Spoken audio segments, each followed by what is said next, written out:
శిల్పం అనేటువంటి పదానికి శిల్పశాస్త్రజ్ఞులు అలాగే సంస్కృత వ్యాకరణాలు ఇచ్చేటువంటి అర్థం శిల్ సమాదధాతో తి శిల్పం అంటే ఏ వస్తువుని కానీ ఏదైనా ఒక దృశ్యాన్ని మనం చూసినప్పుడు ఆ మనిషి సమాధి స్థితికి చేరుకోగలుగుతాడో ఆ సమాధి స్థితిని కలిగించేటువంటి వస్తువు ఏదైతే ఉంటుందో దాన్ని శిల్పం అని అంటాం.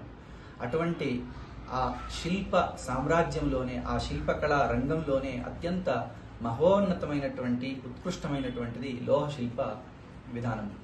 భారతీయ దృశ్యకళ మరియు వాస్తుశిల్ప పరంపరలో అత్యున్నతమైనటువంటిదిగా నిలిచిన లోహశిల్ప నిర్మాణ మహోన్నత ప్రక్రియను ప్రత్యక్షంగా అవగాహన చేసుకునే ముందు దాని తాత్విక మరియు శాస్త్రీయ పునాదిని గ్రహించడం అత్యవసరం. బ్రహ్మాండం అంతా నిండి ఉన్నటువంటి అదృశ్య శక్తిని దృశ్య రూపంలో అవతరింపజేసే సాంకేతిక మరియు ఆధ్యాత్మిక వారధియే శిల్పశాస్త్రం. ఈ శాస్త్రం యొక్క మూలభూత చింతన జగత్తులోని సమస్త చరాచర వస్తువులను కొలవదగినవి మరియు కొలవలేనివి అనే ద్వంద్వ దృష్టితో పరిశీలిస్తుంది. ఈ భావననే మన ప్రాచీన మహర్షులు మేయము మరియు అమేయము అనే రెండు తత్వాల రూపంలో ప్రతిపాదించారు.